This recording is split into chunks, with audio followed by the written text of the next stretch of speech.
नमस्कार, आदाब, सत श्री अकाल और खुशामदीद। Very very good evening to all of you people. This is Kumar Amit और आप लोग देख रहे हैं आपका अपना चैनल बीकॉम कॉर्नर। आज का वीडियो बहुत ज्यादा स्पेशल और इंपॉर्टेंट होने वाला है तमाम बीकॉम प्रोग्राम और ऑनर्स के स्टूडेंट्स के लिए। उम्मीद करता हूं आप सभी इस वीडियो लेक्चर के दरमियान मेरे साथ आखिरी तक बने रहेंगे। और हाँ, अगर आपको ये वीडियो हेल्पफुल लगता है, कंटेंट यूजफुल लगता है, तो इस वीडियो को लाइक करके अपने तमाम दोस्तों के साथ शेयर जरूर करेंगे। तो विदाउट वेस्टिंग द टाइम चलिए शुरू करते हैं।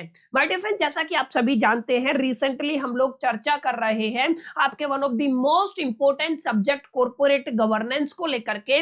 और रिसेंटली कॉर्पोरेट गवर्नेंस के अंदर हम लोगों ने आपका चैप्टर नंबर 8 स्टार्ट किया था, जिसका टाइटल था major corporate failures in the develop world. जी हां, आप लोगों ने बिल्कुल सही सुना। हालांकि इस चैप्टर से जुड़ा हुआ आज का हमारा क्लास नंबर 2 रहेगा।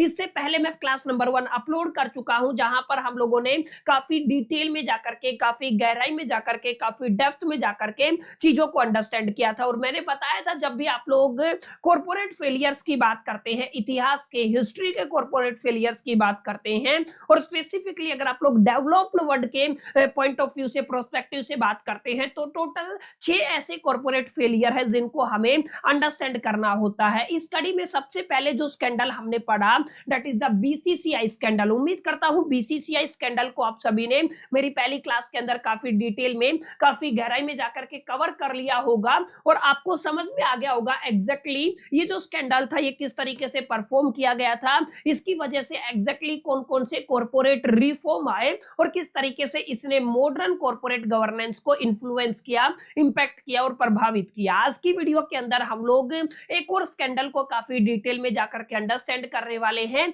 आज के स्कैंडल का टाइटल रहेगा मैक्सवेल कम्युनिकेशन स्कैंडल, जिसका ताल्लुकात रहने वाला है यूनाइटेड किंगडम से।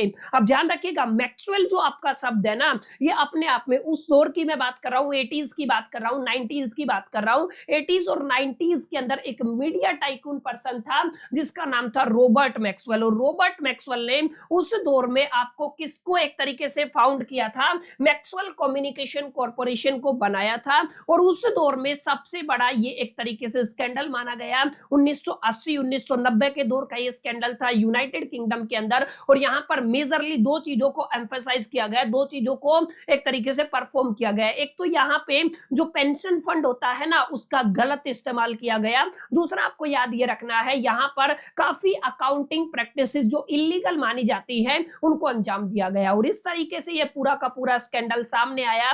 आई थिंक ये वाला स्कैंडल भी 1991 के अंदर एक्सपोज हुआ था। इसको भी हम लोग काफी गहराई में जाकर के, काफी डिटेल में जाकर के अंडरस्टैंड करने वाले हैं। और एक इंपॉर्टेंट बात आप लोग मान के चले, इसका जो एग्जैक्ट वैल्यू तो मेरे को याद नहीं है, लेकिन आप लोग ये मान के चले करीब करीब 400 से लेके और 460 मिलियन यूरो का उस टाइम पे एक डेटा निकल के आता है। काफी ऐसी रिपोर्ट्स है जो इस चीज को क्लेम करती हैं, जो मैक्सवेल कम्युनिकेशन कॉर्पोरेशन स्कैंडल को एक्सपोज करती है।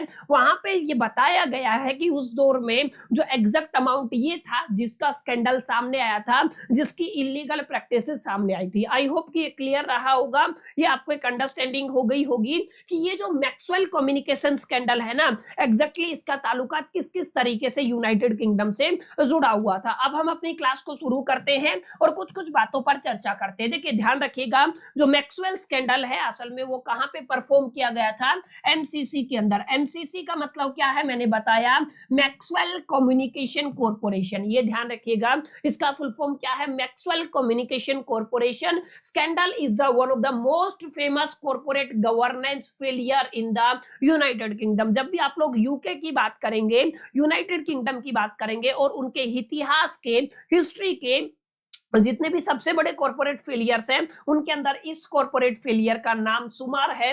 इस चीज को आपको अपने ख्याल में और अपने जहन में रखना है। और मैंने बताया था यहां पर कि किस किस चीजों का इन्वॉल्वमेंट था, miss use of the pension fund. मैंने बताया ना, यहाँ पे जो पेंशन फंड है उसका मिस यूज किया गया था। अलोंग विद, याद रखिएगा, यहाँ पे फ्रॉडलेंट फाइनेंशियल प्रैक्टिसेस को अंजाम दिया गया था। अब याद रखिएगा, मैंने बताया रॉबर्ट मैक्सवेल अपने आप में क्या थे, एक मीडिया पर्सन थे। Are you getting my point? उस टाइम पे वन ऑफ द, मैं कहूंगा जो मीडिया टाइकून्स माने जाते थे ना, उनमें रॉबर्ट मैक्सवेल का नाम शुमार था। यहाँ पे लिखा हुआ है, इस देखिए लिखा हुआ भी है, ये क्या है, मीडिया टाइकून, और मीडिया टाइकून में किसका नाम शामिल था, रॉबर्ट मैक्सवेल का नाम शामिल था। और इन्होंने ये सारा जो कांड है किया था उस दौर में। और जो आपका एमसीसी है, मैक्सवेल कम्युनिकेशन कॉर्पोरेशन, ये किसका कंपनी था, ये स्पेसिफिकली रॉबर्ट मैक्सवेल का कंपनी था ड्यूरिंग द 1980s। ध्यान रखिएगा कब की बात है ये, 1980 की और अर्लियर 1990 की। और एक चीज आपको अपने ख्याल और जहन में रखनी है सर, ये 1991 में सेम आपका इस जो आपके स्कैंडल को एक्सपोज किया गया था, ये भी आपको याद होना चाहिए, ठीक है। तो ये आपका कब एक्सपोज हुआ था, ये आपका 1991 के अंदर एक्सपोज हुआ था।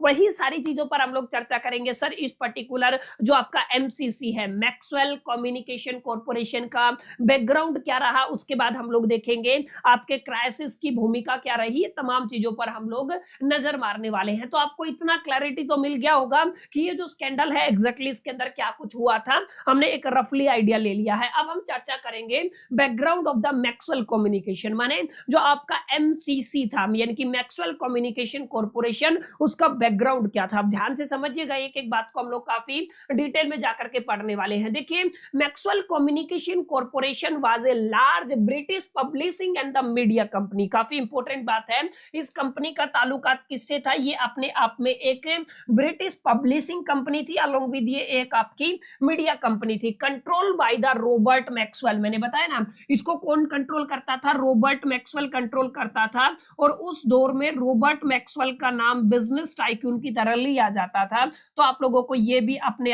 ख्याल में रखना, ठीक है। तो ये आपको थोड़ा इंपॉर्टेंट जो मैंने बात बताई है, इस पर गौर फरमाना है। बिजनेस जो आपका मैक्सवेल कम्युनिकेशन कॉर्पोरेशन उस टाइम पे ब्रिटिश पब्लिशिंग कंपनी था और एक मीडिया कंपनी था, जिसको कौन कंट्रोल करता था, रॉबर्ट मैक्सवेल कंट्रोल करता था। अब यहाँ पे इस कंपनी की कुछ की फैक्टर्स इनको आपको जान लेना जरूरी है। इसका फाउंडर और ओनर तो खैर हमें पता चल गया है कौन था, रॉबर्ट मैक्सवेल था। इसका हेडक्वार्टर कहां पे था, लंदन के अंदर था। उस दौर में जो आपका एमसीसी है, यानी कि मैक्सवेल कम्युनिकेशन कॉर्पोरेशन का जो हेडक्वार्टर है वो कहां पे था, वो आपका लंदन के अंदर था। और इस पर्टिकुलर कंपनी का किस इंडस्ट्री से ताल्लुकात था, मैंने बताया पब्लिशिंग के अंदर, मीडिया के अंदर एंड कम्युनिकेशन के अंदर इस पर्टिकुलर ऑर्गेनाइजेशन का ताल्लुकात था। और एक इंपॉर्टेंट बात आपको अपने ख्याल में रखनी है, major companies owned by the Maxwell, यानी कि इसके अलावा जो मैक्सवेल जिन कंपनीज को ओन करता था वहां पे क्या क्या चीजें इंक्लूड थी,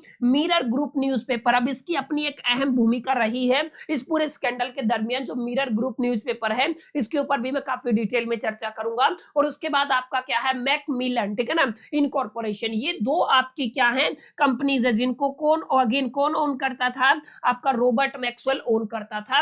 and during the 1980s Robert Maxwell build a global media empire through a aggressive acquisition and the heavy borrowing. ये थोड़ा आपको ध्यान में रखना है, ये जो मैक्सवेल है इसने आपका एक ग्लोबल मीडिया एम्पायर बनाया 1980 के अंदर। और ये कैसे हुआ, क्योंकि उस दौर में इसने एग्रेसिव एक्विजिशन की और हैवी बोरोविंग किया। क्लियर है, यानी कि जो फंड है उसका बोरोविंग बहुत बड़े लेवल पे किया गया और हैवीली इसने एक्विजिशन किया। और 1980 के दशक के अंदर, 1980s के अंदर इसने एक आपका ग्लोबल जो मीडिया एम्पायर है वो बनाया, जिसका नाम क्या था, एमसीसी, जिसको आप लोग मैक्सवेल कम्युनिकेशन कॉर्पोरेशन के नाम से जानते हैं, जिसका हेडक्वार्टर लंदन के अंदर था। ये पब्लिशिंग, मीडिया और कम्युनिकेशन के अंदर डीलिंग करती थी। और यहाँ पर मेजरली जो कंपनी जब मैक्सवेल ओन करता था वहां पर मिरर ग्रुप न्यूज़पेपर का नाम था और मैकमिलन इनकॉर्पोरेशन का भी नाम था। इसको आपको अपने ख्याल में रखना है, ठीक है। तो ये तो बैकग्राउंड की बात हुई है। अगर आप थोड़ा आगे चलेंगे तो यहाँ पे समझिएगा जो एक्सपेंस स्ट्रेटजी है वो क्या रहा रॉबर्ट मैक्सवेल का, जब इसको डेवलप किया गया। और हमने पढ़ा कि सर आपने बताया 1980 के दरमियान ना इसने रैपिडली एक्सपेंशन किया था। और कैसे एक्सपेंशन किया था, क्योंकि इसने एग्रेसिवली एक्विजिशन किया था, अलोंग विद इसने काफी हैवी बोरोविंग किया था, उधार बहुत ज्यादा लिया हुआ था। इन दोनों के बिहार पे कौन सी स्ट्रेटजी थी वो आप हम समझने वाले हैं। इन सब चीजों को इंप्लीमेंट करते हुए इसने एक एक्सपेंशन स्ट्रेटजी का इस्तेमाल किया, यानी कि Maxwell expanded MCC by acquiring publishing companies. इसने क्या किया, बड़ी बड़ी जो पब्लिशिंग कंपनीज थी उनको एक्वायर कर लिया। इन्होंने बड़े बड़े लोन लिए, मैंने बताया ना बोरोविंग, तो बड़े बड़े लोन यहाँ पे लिए गए। And using complex financial structure, structure, और इन्होंने अगेन किसका इस्तेमाल किया, कॉम्प्लेक्स फाइनेंशियल स्ट्रक्चर का इस्तेमाल किया। यही सेम बात अगर आपको याद हो तो मैंने बीसीसीआई के दरमियान भी आपको बताई थी, वहां पे भी यहाँ पे कॉम्प्लेक्स स्ट्रक्चर का इस्तेमाल किया गया था और बाद में उस स्कैंडल का भांडाफोड़ हुआ था। ठीक है, तो ये आपको थोड़ा याद रखना है। इनकी जो एक्सपेंशन स्ट्रेटजी के अंदर 3 बातों पर बुनियादी तौर पे आपको गौर फरमाना है। इन्होंने एक्विजिशन किया, तमाम जितनी भी पॉपुलर आपकी पब्लिशिंग कंपनीज थी, इन्होंने क्या किया, बड़े बड़े लोन्स लिए और इन्होंने यूज किया कॉम्प्लेक्स फाइनेंशियल स्ट्रक्चर्स को। Are you getting my point? तो ये तीनों स्ट्रेटजी आपकी किसके अंदर इंक्लूड की जाती हैं, expansion strategy of the MCC done by the Maxwell. ये आप लोग थोड़ा याद रखिएगा। ऑल्दो कंपनी अपीयर्ड सक्सेसफुल, हालांकि ये सारा लफड़ा करने के बाद कंपनी कैसा दिखाई देता था, कंपनी सक्सेसफुल दिखाई देता था।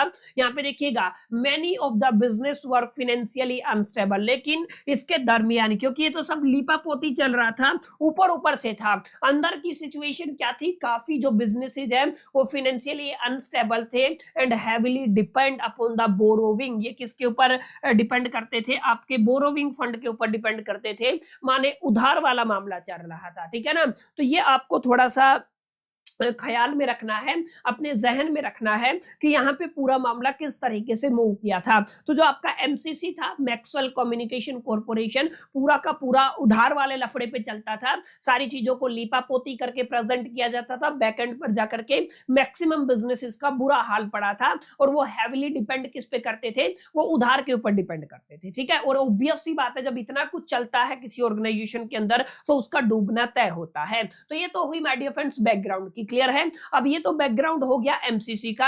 अब हम समझेंगे एग्जैक्टली इसके डिस्क्रिप्शन को लेकर के, description about the crisis, exactly MCC के अंदर क्राइसिस कैसे आया। सबसे पहले हम लोग किस पे चर्चा करेंगे, एमसीसी के अंदर क्राइसिस कैसे आया, और फिर उसके बाद हम लोग आगे जाके प्रोसीड करने वाले हैं। ठीक है, अब ध्यान रखिएगा, the crisis emerged after the mysterious death of the Robert Maxwell in 1991। Yes people, आप लोगों ने बिल्कुल सही सुना। जो मैंने इनिशियली आपको बताया था 1991 के अंदर इसका जो फाउंडर था रॉबर्ट मैक्सवेल, उसकी डेथ हो जाती है। ध्यान रखिएगा, मिस्टीरियस डेथ होती है, रहस्यमय मृत्यु होती है, उसका एक तरीके से रहस्य खुल नहीं पाया, कैसे मरा कोई नहीं जानता। लेकिन जैसे ही मिस्टीरियस डेथ हुई रॉबर्ट मैक्सवेल की 1991 के बाद, उसके बाद माय डियर फ्रेंड्स ये क्राइसिस एमर्ज होते चले गए। Are you getting my point? और एक इंपॉर्टेंट बात याद रखिएगा, डेथ ऑफ रॉबर्ट मैक्सवेल के बाद इन नवंबर 1991 यानी कि नवंबर 1991 के अंदर Robert Maxwell die after the falling from the yacht. वो कहां से गिर गया था, याच से गिरा था। ठीक है, ये याच का नाम है नियर द कैनरी आइलैंड। ये भी आपको थोड़ा ध्यान में रखना। खैर ये इतनी इंपॉर्टेंट बातें नहीं है, लेकिन आपको पता होना चाहिए। ठीक है, कैनरी आइलैंड था, ठीक है, उसके ऊपर उसकी याच थी जिसका टाइटल ये है, उससे वो गिर गया था नवंबर 1991 के अंदर, और जिसकी वजह से उसकी मिस्टीरियस डेथ हो गई थी। और उसके बाद ये सारा स्कैंडल सामने आया था, ये क्राइसिस सारा सामने आया था। After his death investigator discovered, यहाँ पे ध्यान रखिएगा, बाद में क्या हुआ, इन्वेस्टिगेटर्स ने डिस्कवर्ड किया, किसको डिस्कवर्ड किया, massive financial irregularities with in the companies के अंदर बहुत सारी फाइनेंशियल इरेगुलरिटीज थी जिनको यहाँ पे डिस्कवर किया गया। और एक बार जब चीज सामने आ जाती है तो ऑब्वियस सी बात है उसके ऊपर इन्वेस्टिगेशन चलता है, और यही हुआ बेसिकली एमसीसी के केस में। और यहाँ पे याद रखिएगा, जो सबसे बड़ा जो रोल कौन अदा करता है, पेंशन फंड फ्रॉड एक तरीके से इन्वॉल्व होता है, क्योंकि यहाँ पे सारा जो लफड़ा है वो दो ही चीजों पे था। एक तो पेंशन फंड को गलत तरीके से इस्तेमाल किया गया था, तो पेंशन फंड फ्रॉड की अगर आप बात करते हैं तो याद रखिएगा, the biggest revelation was that Maxwell had illegally taken money from the employees pension fund। अब यहाँ पे याद रखना है, मैक्सवेल ने क्या किया था, इलीगल तरीके से क्या लिया था, पैसा लिया था, कहां से, एम्प्लॉयज पेंशन फंड से। समझ में आई, ये जो पैसा है ये कहां से आया, जो एम्प्लॉयज का पेंशन फंड था वहां से पैसा निकल के आया था। ये मिसयूज फंड, इसने क्या किया, फंड को ये मिसयूज किया फ्रॉम, ध्यान रखिएगा, सबसे पहले मिरर ग्रुप पेंशन फंड, सबसे पहले कहां से आया है ये, मिरर ग्रुप पेंशन फंड से पैसा आया, अदर एम्प्लॉयज रिटायरमेंट फंड से ये पैसा आया। क्लियर है, ये दोनों बातें आपको अपने दिमाग में रखनी है। और अगर आप लोग अप्रोक्सीमेटली एक आइडिया लेके चलते हैं तो मैंने बताया था 400 से लेके 460 आपका जो £1 million was secretly transferred from the pension fund to the sport Maxwell's failing companies। ठीक है ना, ये ध्यान रखिएगा, जो भी आपकी मैक्सवेल्स फेलिंग कंपनीज है उनके अंदर ये इतना बड़ा अमाउंट क्या किया गया था, ट्रांसफर किया गया था, कहां से, पेंशन फंड से। ठीक है, तो याद रखिएगा। एंड एक इंपॉर्टेंट बात हो रहा है, हाउ द फंड वर्क, ये फंड कैसे काम करता था, इस पर भी आपको थोड़ा गौर फरमाना है। मैक्सवेल यूज सर्वल मेथड्स, इसके लिए वो स्पेसिफिकली बहुत सारे मेथड यूज करता था, जहां पर हम लोगों ने 3 पर चर्चा करनी है। पहला क्या है, unauthorised loan from the pension fund to the Maxwell companies, माने जो आपका अनअथोराइज्ड जो आपका लोन है वो कहां पे ट्रांसफर किया जाता था, वो मैक्सवेल कंपनीज के अंदर ट्रांसफर किया जाता था। इसके बाद manipulate accounting records to hide the withdrawals, और उसके बाद क्या किया जाता था, जो विड्रॉवल्स थी ना उनको छुपाने के लिए जो आपके अकाउंट्स थे, बुक्स ऑफ अकाउंट थे, उनको मैनिपुलेट किया जाता था।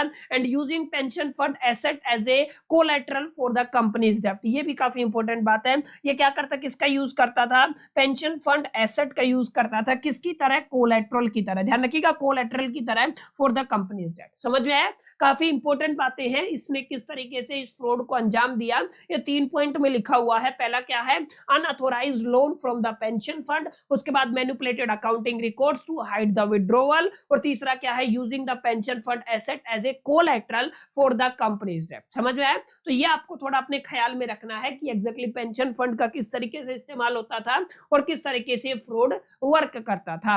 अब ये तो 2 बातें हो गई है सर, जो आपका एमसीसी था, मैक्सवेल कम्युनिकेशन कॉर्पोरेशन, उसके बैकग्राउंड पर आपने चर्चा कर ली। उसके बाद हमने यहाँ पे किसको अंडरस्टैंड किया, डिस्क्रिप्शन ऑफ द क्राइसिस को अंडरस्टैंड किया कि भाई साहब वो मर गया, उसकी मिस्टीरियस में डेथ थी। उसके बाद ये सारा मामला सामने आया। अब सवाल ये आता है, जब ये सारा मामला सामने आया तो अब हम एज ए स्टूडेंट हम लोग क्या चीज सीख सकते हैं। जब आप कॉर्पोरेट गवर्नेंस पढ़ते हैं तो हमें क्या क्या चीजें सामने निकल के आती है कि सर क्या क्या कारण थे जिनकी वजह से इतने बड़े स्कैंडल को अंजाम दिया गया। तो according to me and my personal experience, और जितना मैंने किताबें पढ़ा है, जितना मैंने अंडरस्टैंड किया है, मेरे को केवल 2 पॉइंट निकल के आए हैं जिनको आप लोग यहाँ पे इंक्लूड कर सकते हैं।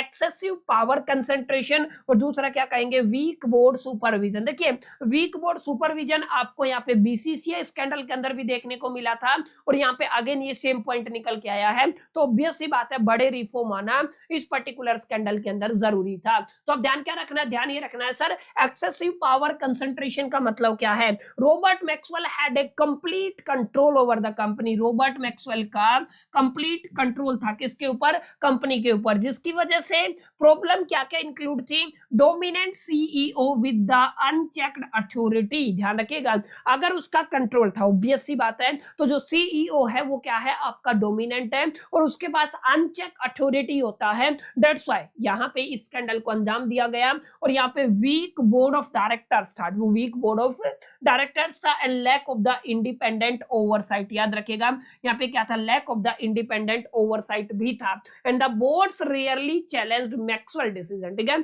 और ऐसा बहुत कम, या मैं कहूंगा ना के बराबर देखा गया कि बोर्ड ने जो मैक्सवेल के डिसीजन को चैलेंज किया।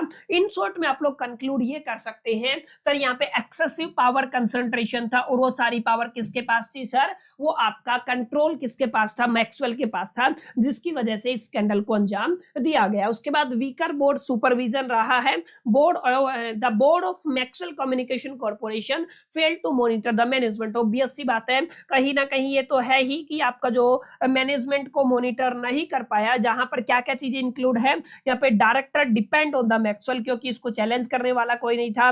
Lack of the independent directors, कोई इंडिपेंडेंट डायरेक्टर नहीं था।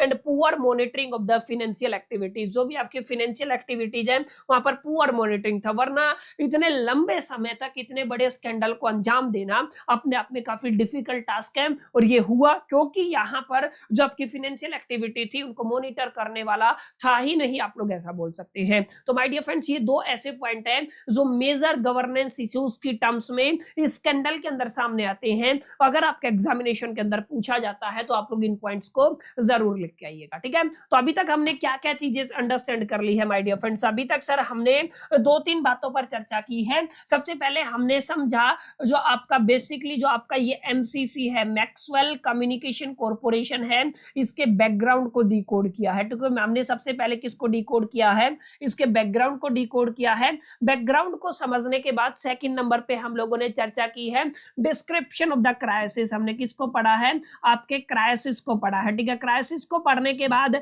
अब हमने क्या पढ़ा है? अपने गवर्नेंस इश्यूज को पढ़ा है, ठीक है।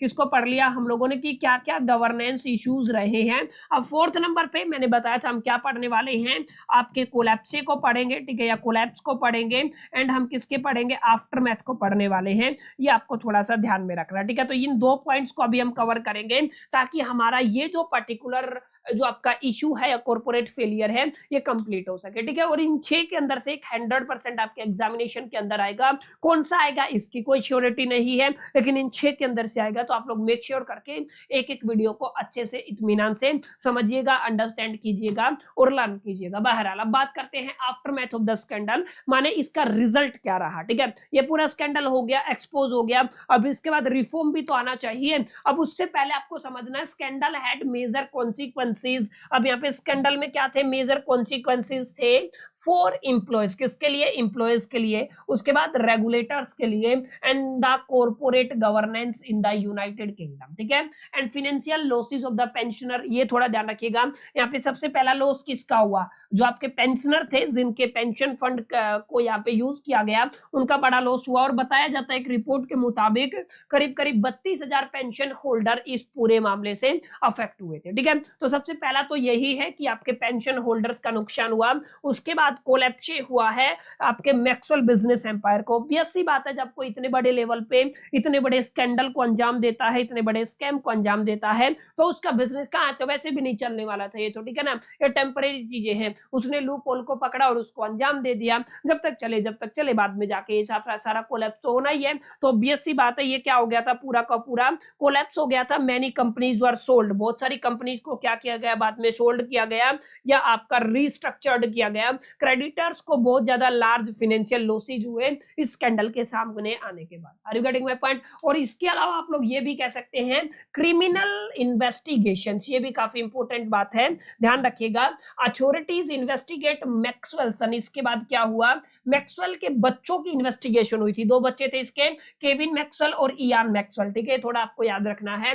They were charged with the conspiracy and the fraud but were later acquitted in the 1996 due to the lack of the sufficient evidence। बाद में उनको रिहा कर दिया गया, यानी कि बरी कर दिया गया, क्योंकि यहाँ पे एविडेंस है वो सफिशिएंट नहीं थे। इसके अलावा यहाँ पे सबसे जरूरी बात क्या है ये समझिएगा sir, corporate governance reform in United kingdom की। यहाँ पे इस पूरे स्कैंडल के सामने आने के बाद यूनाइटेड किंगडम के अंदर एग्जैक्टली क्या क्या रिफॉर्म आए, ठीक है। तो the scandal lead to major reform in the corporate governance. अब यहाँ पे सबसे बड़ा जो रिफॉर्म हुआ था ना, that is the Cadbury committee बनाई गई थी 1992 के अंदर। काफी इंपॉर्टेंट बात है, इसको स्टार लगा लीजिएगा।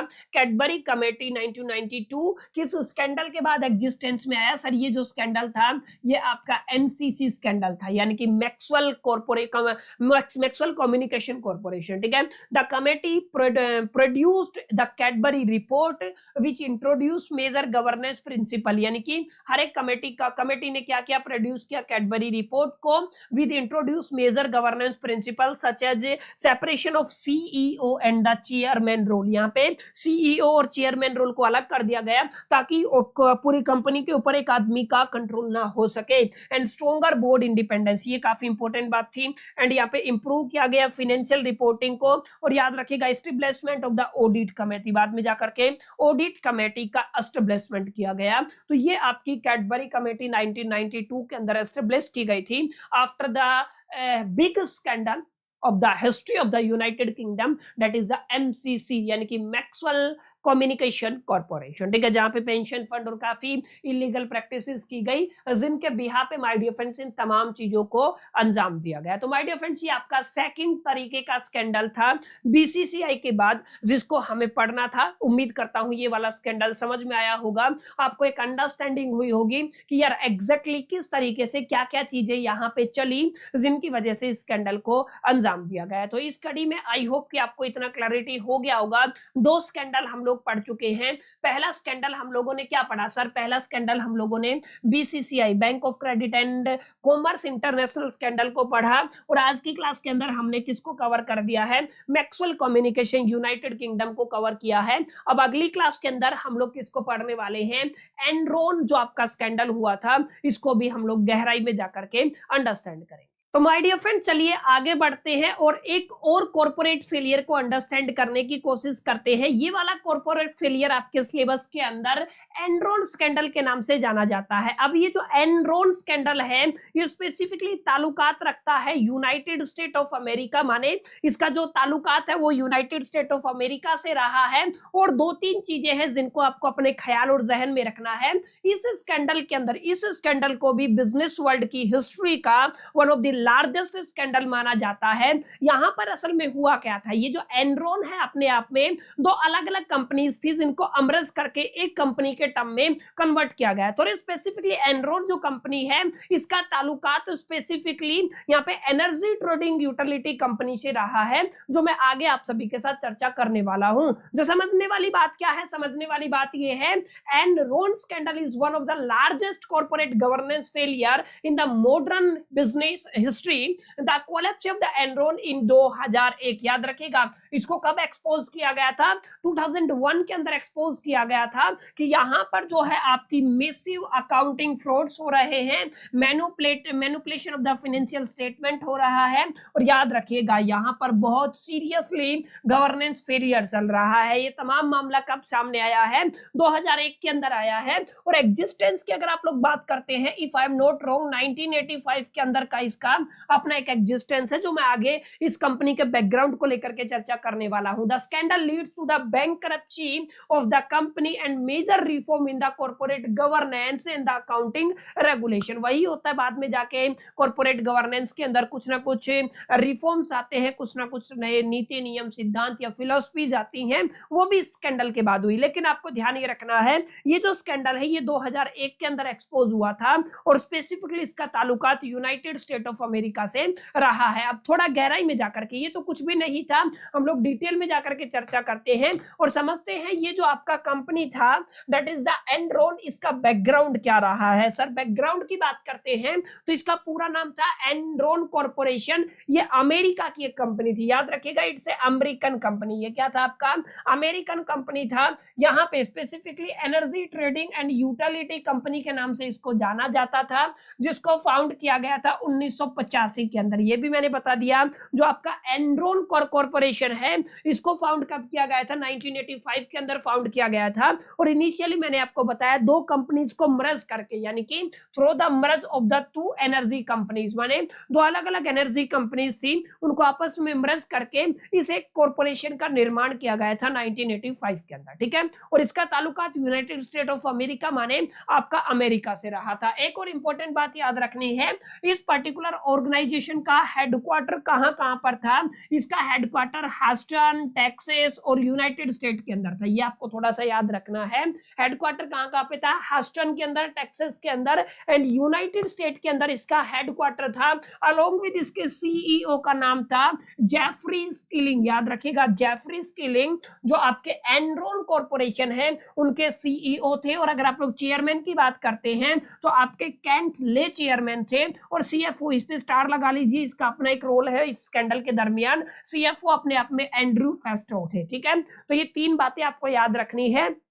सर ये जो आपका एनरॉन कॉर्पोरेशन है, इसको फाउंड किया गया था 1985 के अंदर। 1985 के अंदर दो अलग अलग एनर्जी कंपनीज को मर्ज करके इसका निर्माण किया गया था। ये आपको ध्यान में रखना है। और मेजरली अमेरिकन कंपनी है और स्पेसिफिकली इसको energy trading and utility company के नाम से जाना जाता है। इसका हेडक्वार्टर ह्यूस्टन, टेक्सास और यूनाइटेड स्टेट के अंदर था। अलोंग विद इसके सीईओ का नाम जेफरी स्किलिंग, चेयरमैन का नाम केंट ले और सीएफओ का नाम एंड्रू फेस्टो था, ठीक है। अब यहाँ पे इसमें जानने वाली बात क्या है, जानने वाली बात ये है इनिशियली जो आपका एनरॉन है वो ऑपरेट होता था as a natural gas pipeline company. जी हाँ, आप लोगों ने भाई बिल्कुल सही सुना। इसको पहले किसकी तरीके से ऑपरेट किया जाता था, नेचुरल गैस पाइपलाइन कंपनी की तरह ऑपरेट किया जाता था।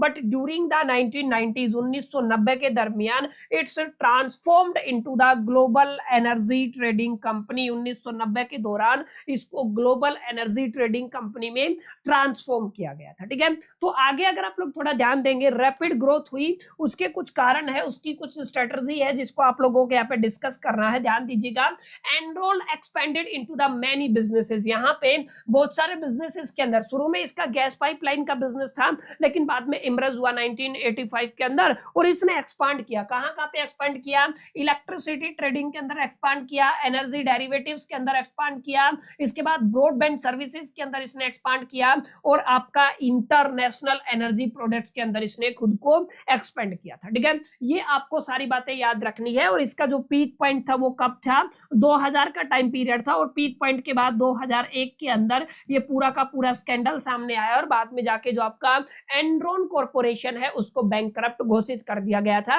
उस पर भी मैं आऊंगा, क्लियर है। तो its peak in 2000 Enron was ranked among the largest company in the United state. Yes, आप लोगों ने बिल्कुल सही सुना, पीक टाइम 2000 था और 2000 के दरमियान ही इसको अमेरिका की सबसे लार्जेस्ट कंपनीज के अंदर इंक्लूड किया गया and was praised as a innovative corporation. और इसको किससे प्रेज किया गया, इनोवेटिव कॉर्पोरेशन बोला गया। और 2001 में जाके इसका भांडाफोड़ हुआ, बाद में जाके जो कंपनी है वो बैंकरप्ट हुआ और यहाँ पे जाके एक मेसिव आपका फ्रॉड सामने आया। ठीक है, तो ये तो बात हुई माय डियर फ्रेंड्स किसकी, आपके बैकग्राउंड की, कि सर एनरॉन का क्या बैकग्राउंड रहा था, किस तरीके से एग्जिस्टेंस में आया था। अब बात करते हैं स्कैंडल से पहले जो क्राइसिस है उस क्राइसिस के डिस्क्रिप्शन को लेकर के। देखिए, क्राइसिस के डिस्क्रिप्शन की अगर आप लोग चर्चा करना चाहते हैं तो ध्यान दीजिएगा, despite its success Enron was hiding huge डेब्ट एंड द फाइनेंशियल लॉसेज। यहाँ पर भी सेम ही लफड़ा है, यहाँ पे ऊपर से लीपा पोती चल रहा था, एक्सपेंशन चल रहा था, सब चल रहा था, लेकिन में प्रॉफिट के नाम पे इनके पास केवल घंटा था। मतलब यहाँ पे कोई प्रॉफिट नहीं था, केवल मेसिव लॉसेज थे, फाइनेंशियल लॉसेज थे, भारी कर्ज था जिनको पीछे पीछे दबाया गया, छुपाया गया, हाइड किया गया और यही इनकी मौत का वजह बना, मतलब इनकी बैंकरप्सी का वजह बना। ठीक है, through the fraudulent accounting practice, obvious सी बात है, इन्होंने क्या किया था, आपकी फ्रॉडलेंट अकाउंटिंग प्रैक्टिसेस किया था और यहीं पे नहीं रुके, यहाँ पे इन्होंने एसपीज को निर्माण किया था। एसपीज का मतलब होता है special purpose entities. Special purpose entities का मतलब हम एक रोड मैप लेके चलते हैं, फ्यूचर में हमारे कुछ प्रॉफिट प्लान्स होते हैं, हम क्या करते हैं, हमारा अभी प्रेजेंट में कोई प्लान नहीं है, हमारे प्रेजेंट में कोई इनकम नहीं है, लेकिन अकाउंटिंग के अंदर वो प्रॉफिट दिखा देते हैं। और ये काम कौन करता है, ये सारा का सारा स्पेशल पर्पस एंटिटीज करती हैं। और ये स्पेशल पर्पस एंटिटीज यहाँ पे एनरोल कॉर्पोरेशन के अंदर बनाई गई थी। जी हाँ, आप लोगों ने बिल्कुल सही सुना, the company created special purpose entities to hide the depth. देखिए, किसको, डेट को छुपाने के लिए यहाँ पे क्या किया गया था, एसपीज का निर्माण किया गया था बैलेंस शीट के अंदर। जैसे एग्जांपल देखिए, एलजीएम पार्टनरशिप हो गया, चिवको हो गया, उसके बाद रैप्टर व्हीकल हो गया, कुछ एग्जांपल है। These entities were used to move depth of Enron financial statement, hide closing and the artificially inflate the profit. ठीक है, ऑब्वियस सी बात है, आर्टिफिशियली प्रॉफिट को इन्फ्लेट करने के लिए, ठीक है ना, हाइड करने के लिए, लॉसेस को मूव करने के लिए डेप्थ ऑफ एनरॉन्स फाइनेंशियल स्टेटमेंट, यहाँ पे ये जितने भी आपके एसपीज है इनको क्या किया गया था, डेवलप किया गया था, बनाया गया था इस पर्टिकुलर ऑर्गेनाइजेशन के अंदर। And many of these entities were secretly controlled by the CFO. CFO का नाम क्या था, एंड्रयू फेस्टो। याद आया, मैंने बताया था इसका रोल रहेगा एंड्रयू आपका Fastow, which was a major conflict of interest. ठीक है ना, जहां पे ये क्या था, मेजर कॉन्फ्लिक्ट ऑफ इंटरेस्ट था। ठीक है, तो बेसिक बातें हैं, आपको समझ में आ गया होगा कि एग्जैक्टली यहाँ पे इनका लूप होल कहां पे था, क्योंकि इन्होंने एसपीज का इस्तेमाल किया था। ठीक है, अब यहाँ पे याद रखिएगा एक और इंपॉर्टेंट बात है, इन्होंने मैनिपुलेशन ऑफ अकाउंटिंग किया और मैनिपुलेशन ऑफ अकाउंटिंग के अंदर एक आपका बहुत कंट्रोवर्शियल अकाउंटिंग मेथड माना जाता है जिसको आप लोग कहते हो मार्क टू मार्केट। याद रखिएगा क्या नाम है इसका, मार्क टू मार्केट। ये भी यहाँ पे प्रैक्टिस किया गया था बाय द जो चेयरमैन है या ओनर है, जो फाउंडर है। क्लियर है, Enron used a controversial accounting methods, जिसको आप लोग क्या कहते हो, mark to market accounting. Clear है, इसको क्या बोला जाता है, mark to marketing accounting. Under this method मैंने बताया Enron record project future profit immediately. ये क्या करते हैं, आपके जो प्रोजेक्टेड फ्यूचर प्रॉफिट है उसको इमीडिएटली क्या करते हैं, रिकॉर्ड करते हैं एज ए करंट इनकम। ध्यान रखिएगा, क्या है, करंट इनकम की तरह रिकॉर्ड करते हैं। And even if the project never generate real profit, चाहे आपका प्रोजेक्ट रियल प्रॉफिट जनरेट ना करता हो, लेकिन जो आपका प्रोजेक्टेड फ्यूचर प्रॉफिट है उसको इमीडिएटली आज की इनकम के अंदर क्या कर लिया जाता है, एक तरीके से रिकॉर्ड कर लिया जाता है। सबसे बड़ा मैनिपुलेशन है, ऑब्वियस सी बात है यहाँ पे, जबकि आपका रियल इनकम है ही नहीं। This allowed the company to report high profit, और ये क्या होता है, कंपनी क्या रिपोर्ट कर सके, हाई प्रॉफिट रिपोर्ट कर सके, while actually losing the money. और असल में क्या होता है, घपला होता है, पैसा है ही नहीं, भारी कर्ज है। तो यहाँ पे दो इंपॉर्टेंट पॉइंट है, एक तो आपका एसपीज रहता है, ठीक है ना, यहाँ पे हाइड करने के लिए, जो आपका डेप्थ है उसको हाइड करने के लिए एसपीज को बनाया गया है। आई थिंक हाँ, जो एसपीज हाइड करने के लिए बनाया गया था। और जो आपका मार्क टू मार्केट है, मैंने बताया फ्यूचर के अंदर हमारी जो प्लानिंग है उसको अभी इंपोज करना, ये क्या कहलाता है, मार्क टू मार्केट मेथड कहलाता है, जिसका यहाँ पे इस्तेमाल किया गया था। तो ये क्राइसिस के कारण थे, ठीक है। और यहाँ पे कोलैप्स ऑफ अगर कंपनी की बात करते हैं तो कंपनी कोलैप्स हुई थी। ध्यान रखिएगा, सबसे इंपॉर्टेंट बात क्या है, 2001 के अंदर फाइनेंशियल एनालिस्ट जो थे और जितने भी जर्नलिस्ट थे उन्होंने क्या करना शुरू किया, क्वेश्चनिंग करना शुरू किया about the enrol financial statement. और की इवेंट क्या था, एनरोल ने अपना अक्टूबर 2001 के अंदर ह्यूज लॉसेस को क्या किया, अनाउंस किया। इन्वेस्टर का कॉन्फिडेंस लूज होता चला गया, कंपनी के शेयर्स धड़ाम से गिर गए। Are you getting my point. तीन चीजें हुई जिनकी वजह से दिसंबर 2001 के अंदर enrol filed for the bankruptcy. इसने क्या किया, बैंकरप्सी फाइल किया, in the largest corporate bankruptcy in the United state history at that time. उस टाइम पे इतिहास का अमेरिका के अंदर, ठीक है ना, सबसे बड़ा ये बैंकरप्सी था, ठीक है। अभी देखिए 2000 के अंदर इसका पीक पॉइंट चल रहा था और दिसंबर 2001 के अंदर इसको बैंकरप्ट घोषित कर दिया गया, फाइल कर दिया गया। तो ऑब्वियस सी बात है, जो आपकी अनएथिकल चीजें हैं, नीति नियम सिद्धांत के अगेंस्ट चीजें होती हैं, वो ज्यादा लंबे समय तक नहीं चल सकती, कुछ दूर चल सकते हो, ठीक है ना। बहुत दूर जाना है तो with ethics, norms and discipline के साथ आपको चलना पड़ेगा। ये आप लोग लर्निंग यहाँ से ले सकते हैं, ठीक है। अब बात करते हैं सर यहाँ पे आपके गवर्नेंस इश्यूज क्या क्या थे जिनकी वजह से सारा हुआ लफड़ा।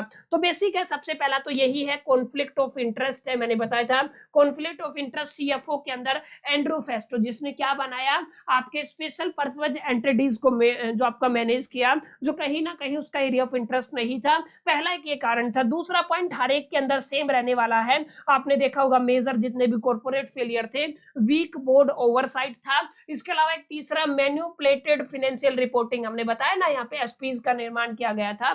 तो यहाँ पे जो आपका मैन्युपुलेटेड फाइनेंशियल रिपोर्टिंग है उनको क्या किया, एक तरीके से आप कह सकते हैं जो अकाउंटिंग है उसको गलत तरीके से रिकॉर्ड किया गया, गलत चीजों को विंडो ड्रेसिंग करके प्रेजेंट किया गया, जिसकी वजह से इसका कोलैब होना जरूरी था। और ऑडिटर फेलियर्स था, यहाँ पे ऑडिटर्स अगर अपना काम सही से करते तो कहीं ना कहीं हो सकता है ये जो आपका स्कैम है बहुत पहले सामने आ जाए, ठीक है। तो ये भी आपको थोड़ा सा याद रखना है। तो ये मेजर जो आपके गवर्नेंस इश्यूज है, conflict of interest, weak board oversight, manipulated जो आपकी फाइनेंशियल रिपोर्टिंग और आपके ऑडिटर फेलियर रहा है। और एक बार इनको गो थ्रो करेंगे तो और चीजें आपको क्लियर हो जाएंगी। अब थोड़ा आगे चलते हैं, aftermath of the enrol scandal. जब आपका एनरोल स्कैंडल सामने आ गया दिसंबर 2001 के अंदर, उसके बाद क्या हुआ, बहुत ऑब्वियस सी बात है। आप लोग क्या क्या बातें कह सकते हैं, बहुत ज्यादा फाइनेंशियल लॉसेस हुए, ऑब्वियस सी बात है। बिलियंस ऑफ डॉलर डूब गए, यहाँ पे लोगों की जॉब चली गई और यहाँ पे रिटायरमेंट सेविंग चली गई लोगों की। और एक कंपनी उस टाइम पे जब जिस कंपनी का $70 बिलियन